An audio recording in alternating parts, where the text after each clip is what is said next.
Olá, sejam todos bem-vindos a mais um Set Experience 7x7, apresentado por AD Digital e Powered by Google. O 7x7 é um dos 8 eventos do Set Experience produzido pela SET. O 7x7 abordará 7 temas no decorrer de 7 edições durante 2021, estes que serão discutidos por grandes nomes do mercado nacional e internacional de mídia e entretenimento. Contamos com um chat para comentários e networking entre participantes e convidados. Neste episódio abordaremos o tema tecnologia, conteúdo esportivo e o desafio de chegar direto no consumidor. Contaremos com a presença do nosso moderador, Luiz Henrique Matos. Luiz Henrique é diretor de parcerias do Google no Brasil, responsável pelo relacionamento com grupos de mídia e integrante do grupo de trabalho global da Google News Initiative. Atua como mentor no Google for Startups e na Liga Ventures. Formado em comunicação pela Universidade Mackenzie em São Paulo e pós-graduado pelo INSPER, trabalha há 20 anos com mídias digitais, com passagens pelos grupos UOL Folha, Editora Abril e América Online. E de seu convidado, Fred Miller. Fred é diretor de negócios e marketing do SBT desde outubro de 2019. Iniciou sua carreira na TV Globo, em Recife, e teve passagens por empresas como Record TV, MTV e Globosat, onde atuou nos últimos 20 anos, tendo alcançado o cargo de diretor executivo comercial. Passo a palavra, então, ao nosso moderador, Luiz Henrique Matos.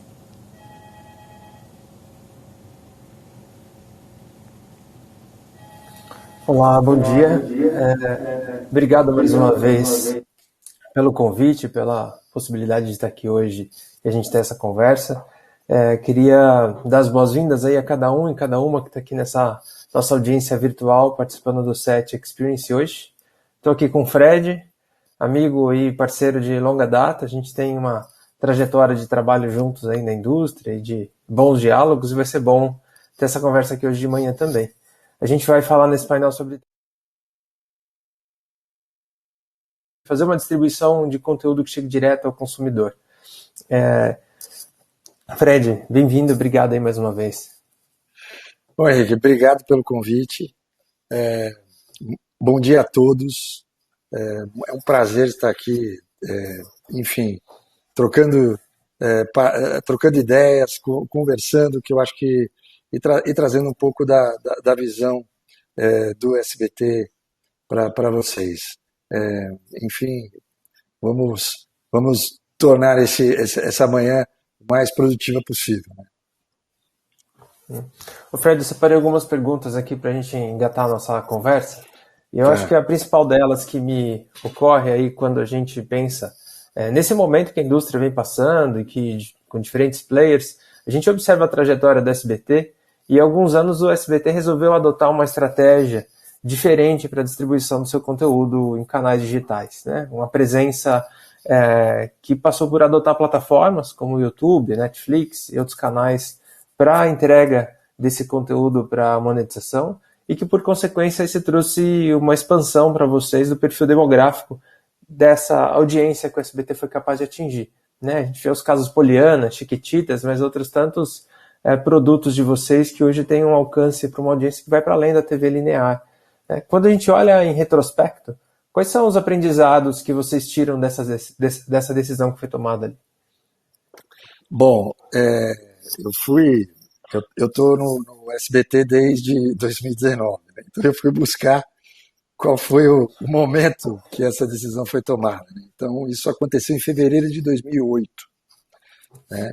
E naquele momento, a ideia ali era buscar, primeiro, onde nós poderíamos colocar todo o inventário em VOD, ou seja, nós já tínhamos um inventário grande de produção passada, onde nós poderíamos colocar isso, ter também um sinal simulcast, que era até uma novidade já em 2018, e uma plataforma que tivesse uma user experience acima da média e com o menor custo possível. Com essa equação, nós chegamos no YouTube. E um outro ponto importante ali naquele momento da nossa avaliação era a questão da CDN, né? Porque com a entrada com o YouTube, né? Esse movimento reduziu a zero esse nosso custo de banda, né? E com isso nós podemos subir já de cara todo o conteúdo desejado e, diferente de outras plataformas, a gente do nosso momento zero nós já tivemos resultados positivos no nosso digital, né? Contando aqui um pouquinho de números, né?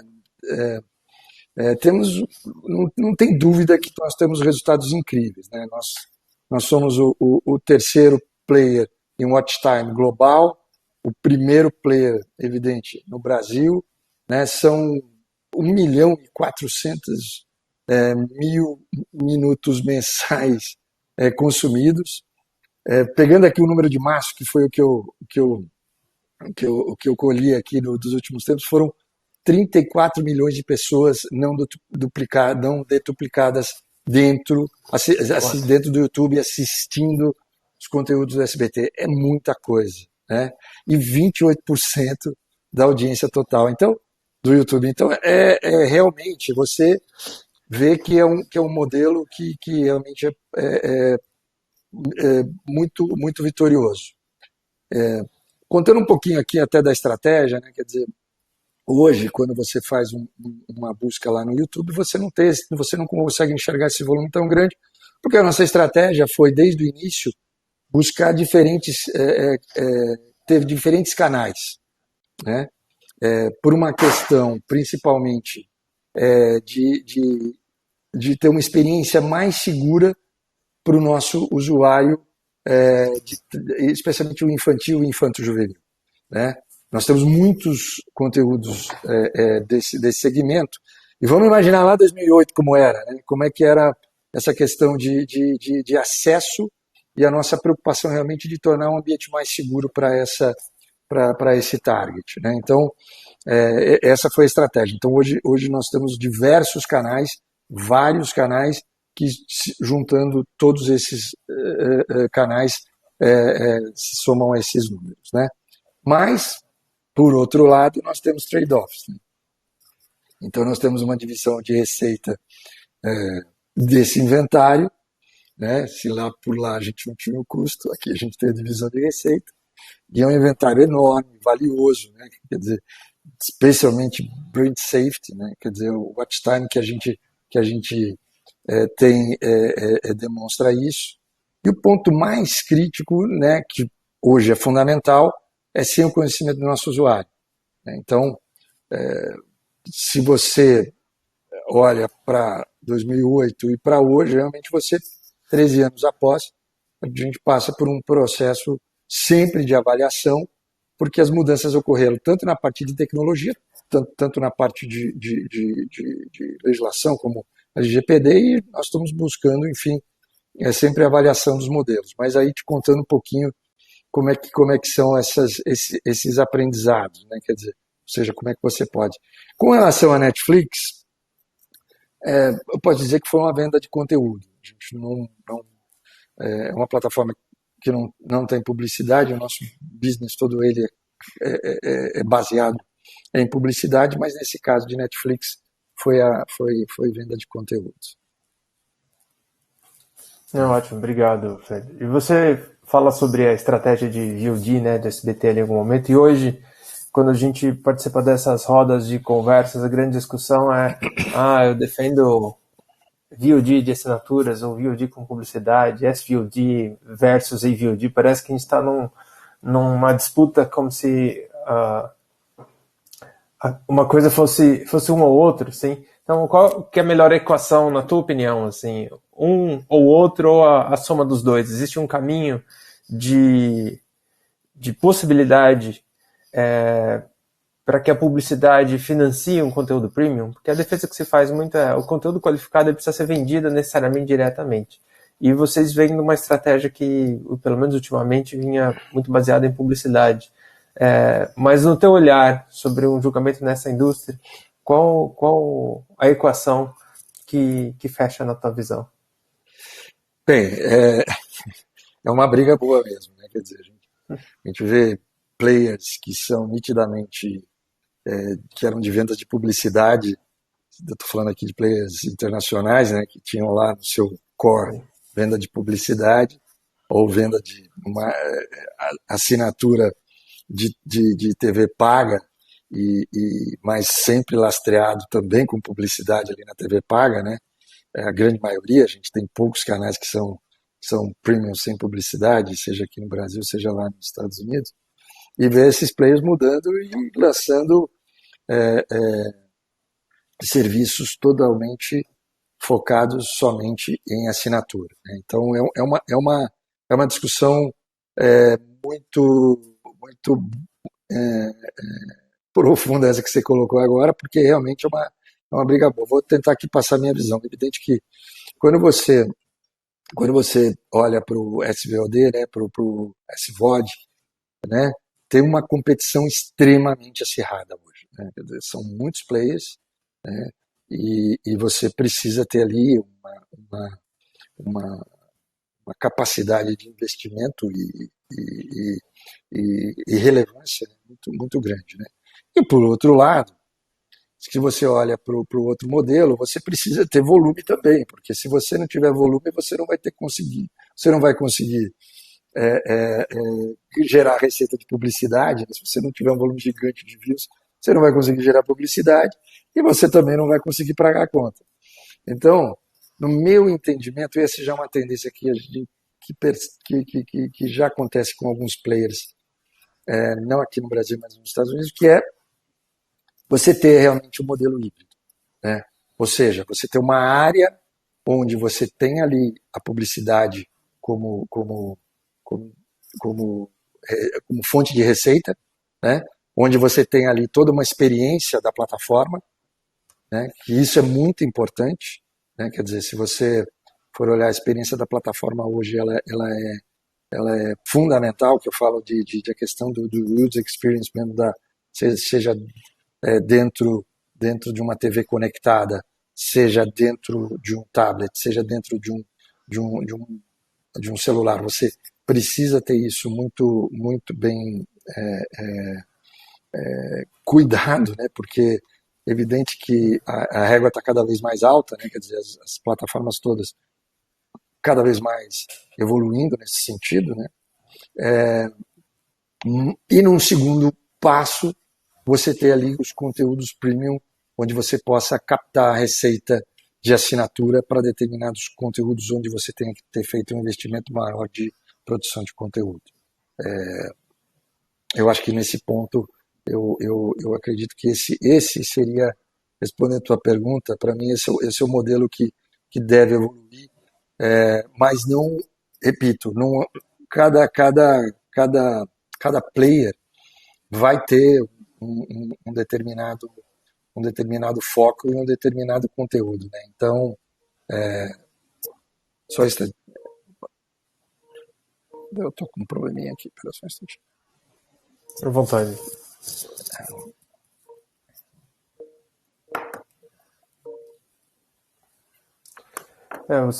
A gente tem... Opa, desculpa. Vamos lá. Não, ótimo. Fica à vontade, Fred. E você comentou sobre essa questão, assim, você tem players, né, com estratégias diferentes, até players internacionais chegando no Brasil, né, distribuidores, produtores internacionais que têm investido na criação e na oferta de conteúdo diretamente para o consumidor. Sejam novas plataformas de apps, né, os OTTs desembarcando, e a gente tem as estratégias e os players nacionais, né. Só um instantinho. Claro.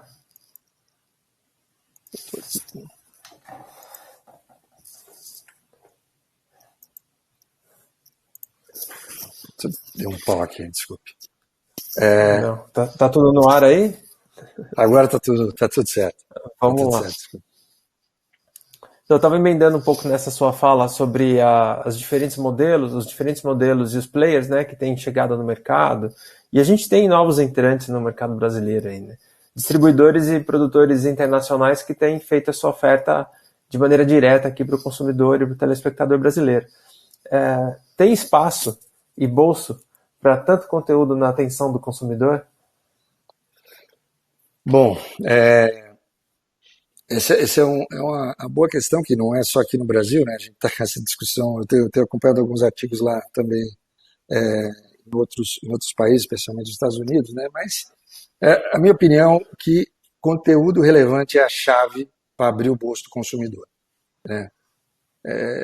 Se você, né, e vamos aqui falar do Brasil, né? Cada consumidor tem um share of wallet disponível para esse tipo de consumo, né? E assim como isso aconteceu agora em 2020, 2021, né, todas as plataformas elas cresceram muito o número de assinantes. E vamos considerar que nós estávamos, tudo bem, a pandemia cresceu, mas por outro lado você tinha uma crise no Brasil bastante aguda no que diz respeito a desemprego e tudo mais. Mas mesmo assim, esses players, as plataformas cresceram o número de assinantes, né?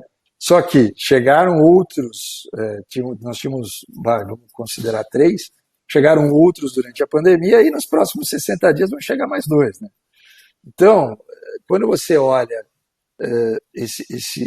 o mercado, vão ser 7 players, grandes players, que eu digo, de conteúdos relevantes, né? Nem em SVOD, disputando o bolso do consumidor, né? Então, realmente, eu acho que é uma questão muito crítica, essa questão de quantos, vamos dizer assim, quantos OTTs, ou quantos players, ou quantos serviços, vamos colocar aqui vários nomes, né? Quantos serviços cada um cada consumidor vai assinar, né? Esse é um ponto realmente relevante e, na minha opinião, evidente que você vai ter ali escolhas, né? Você não vai ter a maioria dos consumidores assinando um volume muito alto de conteúdos. Mas aqui eu quero chamar a atenção, quando você falou de conteúdo, quero chamar para a questão da importância do conteúdo nacional, né? Que é fundamental para qualquer player, na minha opinião, né? Você já adiantou aí, o melhor exemplo que eu tenho é Carrossel e Chiquititas, né? Nos últimos meses, não estou falando de semanas, tá? Nos últimos meses está no top 10 da Netflix, todo dia. Eu ontem entrei só para chegar mais uma vez, eles estavam lá, e me chamou mais a atenção que dos 10, 4 eram conteúdos nacionais, tá? Entre séries, filme e as 2 novelas nossas. Então, quer dizer, isso prova que a relevância do conteúdo ele independe da plataforma. E quando esse é um ponto fundamental, né? Então, quando você olha, e eu acho que tem que chamar atenção para isso, né? O conteúdo nacional hoje é fundamental para qualquer player que queira disputar esse bolso do consumidor, porque lógico, a TV aberta com a sua relevância e tudo mais, mas eu estou voltando, por exemplo, aqui da Netflix, que o consumidor da Netflix, ela olha e tem o conteúdo nacional como muito relevante, né? Então, eu até volto para você, né? Quer dizer, realmente eu não consigo te precisar, mas quantos serviços os consumidores vão estar dispostos a pagar? Essa é uma pergunta realmente difícil de responder, ainda mais dos Brasis que nós temos, né? Quer dizer, esse é outro ponto, que você tem uma situação de tecnologia, distribuição de banda larga que todos sabem, para algumas regiões nós temos aí, vamos chamar assim, o primeiro mundo, e em outros lugares a gente tem uma situação completamente diferente, né? Então, este ponto também é relevante. Como é que você olha essa questão nacional, essa questão de crescimento realmente desses players? Às vezes dentro da mesma praça, né? No começo quando House of Cards ganhou os prêmios que ganhou, né, naquela primeira onda de séries e o lançamento de como é que a Netflix se engajava ali no mercado, eu lembro de ter participado de um evento em Nova York em que estava o Kevin Spacey, que era o astro da série ali na época, E ele diz que, das experiências que ele teve com consumidores na época, que eles foram fazer os laboratórios, ele falou que existia uma divisão muito fragmentada sobre quem assistia aquilo usando um dispositivo conectado, um celular, o computador, a televisão. Ele falou, não tinha como pensar na produção para o dispositivo. Ele falou, o que interessava era o conteúdo, né? E isso que você traz, esses diferentes Brasis que a gente tem, você fala assim, o conteúdo, a pessoa está interessada no conteúdo e não no device. E ela vai encontrar o device que ela tiver à mão, com a conexão que ela tiver, para conseguir acessar aquilo. Exato. E aí você fala sobre essa disparidade de qualidade de conexão que a gente tem no país, e eu acho que tem um desafio também da distribuição do conteúdo regional, né? O Brasil, com a dimensão geográfica que tem, a gente tem demandas diferentes. E o SBT, como os grandes canais aí nacionais, né, a gente tem um poder ainda e uma necessidade do consumo de conteúdo regional, né, para além do nacional, e que isso hoje, no consumo linear de televisão por ar, ele é muito feito e distribuído pelas afiliadas, né? Vocês têm uma rede gigantesca de afiliadas, que produz conteúdo noticioso, né, jornalismo local, entretenimento local para as pessoas. Quando você pensa nesse processo de transformação da emissora e até nesse processo de consumo, em que a pessoa está acessando o conteúdo ali direto a partir de um dispositivo, como é que isso inclui a produção e especialmente a produção de conteúdo, especialmente do jornalismo local, na leitura de vocês? Porque são parceiros importantes, né, Fred? Bom, Henrique, obrigado pela pergunta. E aí eu vou lembrar de uma história nossa. Quando eu cheguei aqui no SBT, nós fizemos uma reunião longa. Isso foi bem antes lá da pandemia, né? Acho que foi final de 2019, alguns meses antes da pandemia. A gente mal imaginava que ia entrar numa fase, num momento tão difícil quanto esse, né?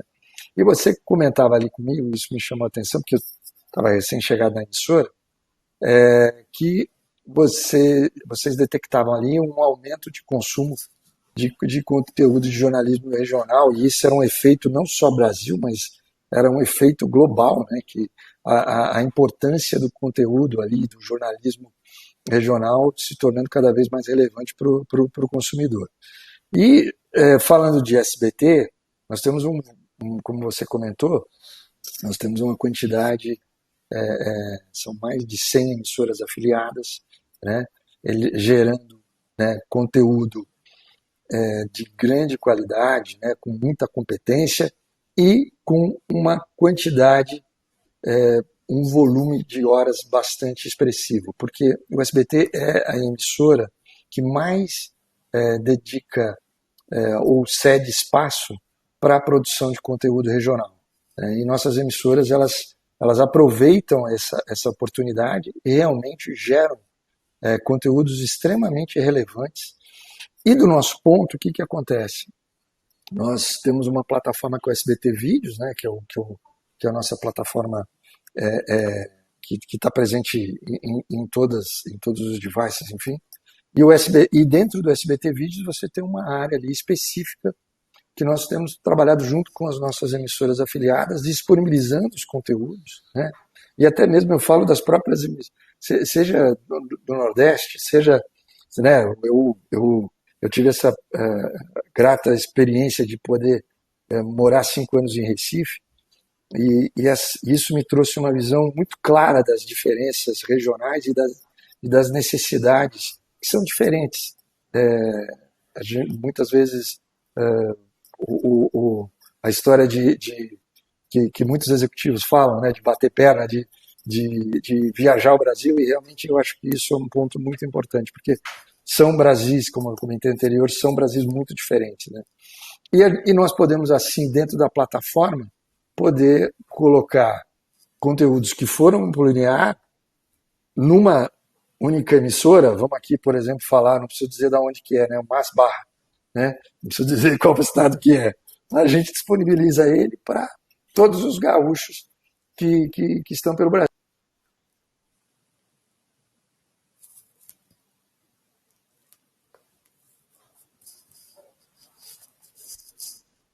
Né? Opa, voltei. Opa, Voltou, Fred. Estamos te ouvindo. voltei? Então tá bom, estava congelado aqui. Falando que disponibiliza ele para todos os gaúchos, 3 pontinhos. Para todos os gaúchos em todo o Brasil. Então isso é e principalmente em qualquer plataforma, em qualquer momento, né? Então isso eu acho que vai ser algo que vai merecer cada vez mais nossa atenção e com o modelo de negócio também embarcado junto com as nossas emissoras afiliadas, né? Isso que é bem importante frisar. E você enxerga vocês enxergam, né, dentro desse comportamento da audiência, uma mudança, uma transição nesse processo? Assim, como é que é o comportamento do telespectador brasileiro nessa transição para o consumo de uma TV em plataformas digitais? Não TV digital, né, mas plataformas digitais. O que inclui diferentes dispositivos, como a gente vinha falando aqui, mas também, especialmente no formato não linear, né? Você mencionou o ranking da Netflix dessa semana, ou dos últimos meses, com 2 novelas do SBT figurando ali, mas esse comportamento, existe uma audiência nova chegando até vocês? Eu aproveito para emendar até uma pergunta que chegou da Andrea Machado aqui na audiência, em que ela fala, você acredita que a pandemia intensificou a importância da qualidade do conteúdo e que o conteúdo vai ser um critério na escolha para fidelização desse consumidor? Então tem 2 perguntas em uma, assim, uma mudança de comportamento, bom. Como é que ela é vista ali por vocês? Mas, e a partir daí, essa seleção de conteúdo é um elemento crítico nessa fidelização? Assim, vocês têm um público que não assistiu o Chiquititas original e que talvez esteja entrando agora e descobrindo a novela Evergreen. Vamos lá. Obrigado, Henrique, pela pergunta. Obrigado, Andréa. Bom, primeiro me ajuda ali, vamos por partes. Primeiro a questão que você falou sobre essa questão das plataformas, não é isso? O comportamento do telespectador. O comportamento do telespectador. Eu acho que, e aí já emendando a questão, a pandemia acelerou a digitalização de uma forma geral de todos os consumidores, né? Isso eu acho que isso cabe. Não vou falar de já quem nasceu nativo digital, mas especialmente daqueles consumidores que eu estou falando ali de até 60 a mais, que tiveram que, né, eu até vou aqui fazer um breve comercial aqui do Itaú, né? Ontem, na terça-feira nós tivemos a entrega do melhor comercial do Brasil, que é um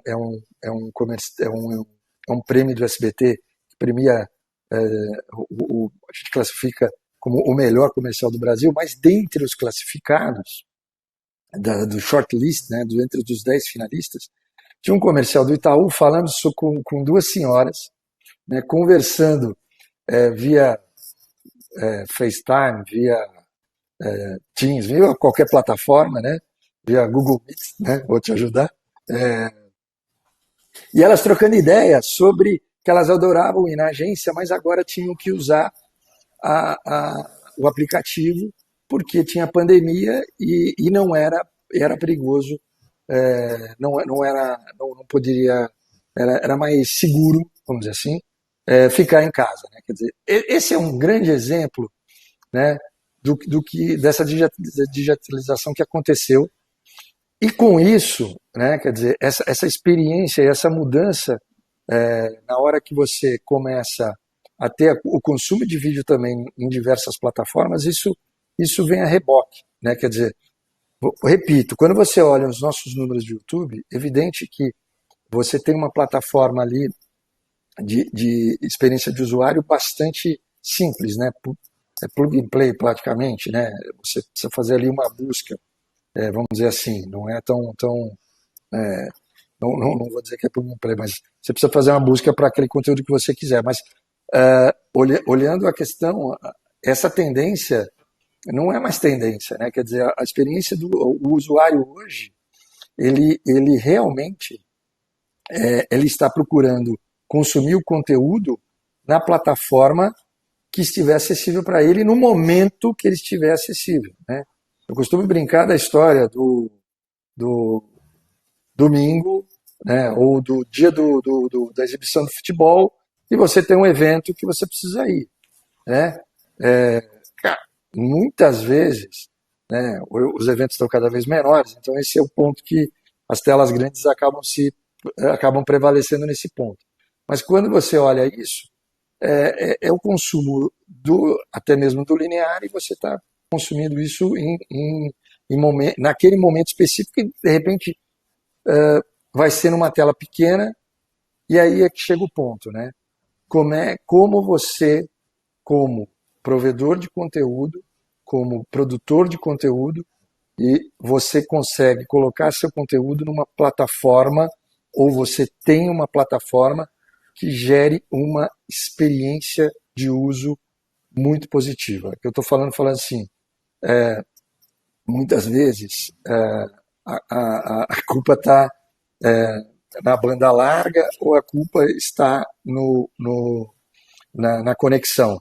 Mas muitas vezes a gente percebe que a plataforma ali por trás tem déficits que precisam ser evoluídos. Então, esse é o ponto, né? Quer dizer, o consumo em diferentes plataformas, ela exige com que a evolução ou a entrega da experiência seja completa, né? Não sou um cara de tecnologia, você sabe, mas não tem dúvida que isso tem que andar lado a lado.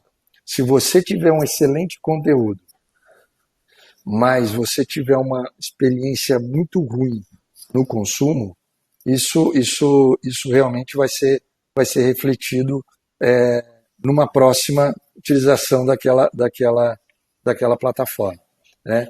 E respondendo à questão da Andrea, a pandemia ela cresceu todos os números de consumo de todas as plataformas de consumo de vídeo, né?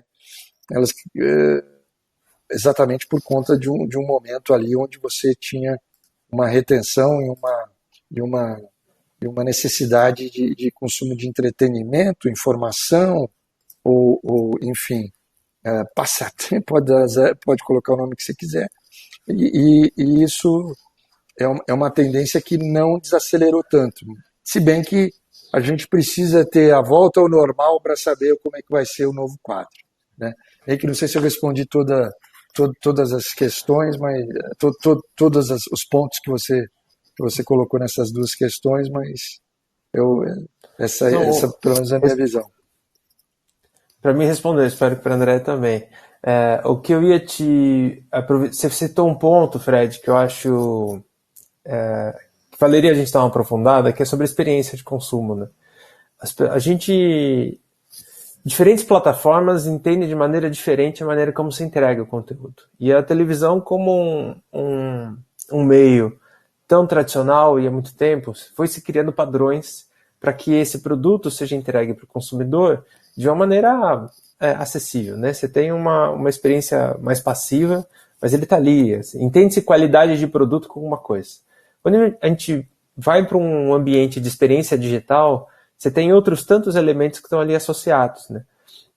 Quando fala sobre tecnologia para desenvolvimento de produto, de conteúdo, produto deve estar no cerne disso, né? E as pesquisas que a gente tem para consumidores, quando a gente fala sobre consumo de notícia, consumo de vídeo online, o consumo de qualquer que seja, o consumidor não dissocia o conteúdo da qualidade, por exemplo, visual do site ou do ambiente em que ele está, da experiência de navegação naquilo, das fricções que tem no processo, toda a experiência dele com o dispositivo que ele tem na mão, com o código e a tecnologia em cima do qual ele está construído, e o conteúdo está associado a uma coisa só. Então, eu acho que quando você fala sobre a expansão e a possibilidade de vocês atingirem 36 milhões de pessoas no mês com um produto no ambiente digital, passa por conseguir entregar essa experiência de maneira suave, né? E o desafio de expandir isso, e de você ter diferentes... a André fala sobre conteúdo, mas eu acho que junto com o conteúdo ele traz na esteira, né? E ele traz consigo a experiência de consumo, que eu acho que é um ponto crítico aí nessa leitura, certo? Não, tanto que eu comentei com você, lá em 2008, o primeiro ponto, um dos pontos que foram colocados como necessidade era a experiência do consumidor. E isso está intrínseco, né? Ele bota a culpa na experiência como um todo, né? Aquilo acaba afastando, por melhor que seja às vezes o conteúdo, né? Por melhor que seja o conteúdo. Exato. Então, não resta dúvida que quando você tem ponto de fricção, que é outro ponto que você colocou, né? A plataforma vai e pede teu usuário e senha ali para você se cadastrar e ele te monitorar e às vezes nem é por assinatura, né? Esse é o ponto. Às vezes é muito mais para você ter um conhecimento ali do consumidor. Só que daqui a 3 dias você vai entrar novamente e você tem lá que de novo colocar usuário e senha. Fala, pô, mas faz 2, 3 dias que eu coloquei, eu vou ter que colocar de novo. Né? Quer dizer, essa é uma experiência frustrante, porque muitas vezes, se ela se repetir uma vez, acho que não acho que eu estou falando aqui do ponto de vista pessoal, mas se isso for ato contínuo... Porque você nem lembra a senha, né? Às vezes você nem lembra a senha, você quer acessar, né? E a mesma coisa, né, vale salientar a questão da experiência também nas TVs conectadas. Né? Esse sim é um ponto, novamente, né, não é a minha praia, mas realmente é um desafio você ter uma qualidade e uma experiência única para qualquer tipo de aparelho, marca, modelo, enfim. E sem dúvida, esse é um movimento que a gente percebe vem crescendo, né, as TVs conectadas e as Smart TVs, elas vêm aumentando sua penetração. E ali também, essa experiência do usuário ali precisa ser tão boa quanto você está ali dentro do smartphone ou do tablet, né? Então, ou mesmo do desktop. Então, sim um desafio importante para as empresas, para os players, evoluírem cada vez mais, né? Nesse sentido de experiência completa. Não adianta colocar todas as fichas só no conteúdo se você tem uma plataforma com uma experiência muito ruim. Isso, ao longo do tempo, o consumidor vai se afastando. Sim. E falando de consumidor, acho que a gente tem uma última pergunta aqui que chegou da Daniela Souza, que ela fala, a pergunta dela é para você: num mundo de consumo fragmentado de conteúdo, como é que o SBT tem entendido a permanência do consumidor, né, na sua jornada? Assim, como é que se faz para manter um consumidor ou um usuário dentro do seu ecossistema, uma vez que as opções estão numa prateleira e essa prateleira tem a oferta de tantos outros serviços? Assim? Bom, nosso conteúdo hoje, a opção foi: vou facilitar ao máximo o acesso do meu conteúdo ao consumidor. Então nós colocamos uma plataforma que é o YouTube, que essa plataforma tem um acesso, né? Os números estão aí. O outro ponto além disso, nós temos também uma plataforma que é o SBT Vídeos, onde ali são depositados todos os conteúdos também. Então você tem ali, além da experiência no YouTube, você tem uma experiência mais customizada, mais, vamos dizer assim, personalizada, porque é uma plataforma que trabalha com recomendação e tudo mais, dentro do SBT Vídeos. Né? Então, ou seja, e essa plataforma é aberta, não é não tem qualquer custo. Então, dessa forma, você começa a oferecer, né, mais diversas formas, mais diversos acessos para esse consumidor. Mas um ponto que é aquela resposta que eu dei anteriormente, que é a questão da relevância do conteúdo. Né? Se você tem um conteúdo relevante, ele vai estar em qualquer plataforma e ele vai performar. Né? Então, quando você olha os números que nós temos, por exemplo, e aí eu vou começar a dar alguns exemplos. Por exemplo, De Noite é um programa exibido num horário muito tarde, início da final, vai ali entre final de noite e começo da madrugada, e tem um consumo enorme de catch-up no YouTube no dia seguinte. E a gente acompanha isso. Enorme. Né? Aquele episódio que é exibido num dia, no dia seguinte, é lógico. Aí os horários é durante o dia. São quase que um hábito, porque na medida que eu exibo ele num dia, eu imediatamente coloco ele, subo ele na plataforma, e a partir disso o usuário ele já cria até um hábito, né? Quer dizer, quase que uma grade virtual na cabeça dele de buscar aquele conteúdo ali no dia seguinte, durante o dia. Mas não tem dúvida, Daniela, que é um desafio muito grande para os produtores de conteúdo realmente conseguirem atrair audiências, né? E quando você fala de audiência fragmentada, é evidente que quando você tem esse programa, ele está com exibição no YouTube, ele está com exibição no SBT Vídeos, ele está com exibição até dentro mesmo do nosso site, então a gente tem uma outra área ali com uma experiência também que ele pode ter acesso, né? Quer dizer, mas não tem dúvida que essa soma de audiência ela é importante do ponto de vista de alcance para os nossos anunciantes, né? Isso é o que conta. E o conceito de jornada com esse usuário, com esse consumidor, ele também passa a ser uma coisa de mais longo termo do que algo que você avalia ao longo de um dia só, né? É o que você fala, você pode consumir aquele conteúdo no dia seguinte, em algum horário específico, e aquilo vai se diluindo.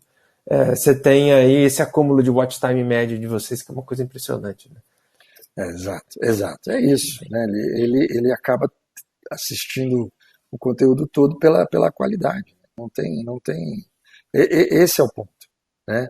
E se a gente voltar sobre essa questão, muitas vezes que não, o que vale é a cauda longa, né? Se você for olhar a Netflix, por exemplo, ela reduziu muito a sua quantidade de inventário, porque no fundo ela percebe que realmente é importante você trabalhar com um fragmento de audiência, mas nesse ambiente de competição tão acirrada, a busca, seja na TV aberta, seja na TV paga, seja dentro das plataformas, são pelas grandes audiências. Fred, a gente está chegando aqui, cravando os nossos 45 minutos. Queria agradecer aí pela generosidade, pela disponibilidade dessa conversa aí. Obrigado pelo tempo, pela manhã aí juntos. Oi, Henrique. Prazer enorme estar com você aqui. É um amigo de longa jornada, de muita conversa, né? E que eu quero agradecer a SET Experience pela oportunidade de estar aqui contando um pouquinho e falando para vocês um pouco sobre como o SBT enxerga sobre essa questão de distribuição, tecnologia e tudo mais. E, enfim, foi um grande prazer. Muito obrigado, Henrique. Obrigado. A gente volta agora com a Lívia. Obrigado a cada uma aí do outro lado assistindo e participando. Um bom dia a cada um, todos. Tchau. Obrigada. Chegamos ao final, então, de mais um episódio do 7x7 e agradecemos a presença de todos. E se você perdeu algum trecho, acessem o nosso conteúdo on demand no setexperience.org.br. Siga as nossas redes sociais e toda a programação. SET Experience, tecnologia, conteúdo, networking. Até breve!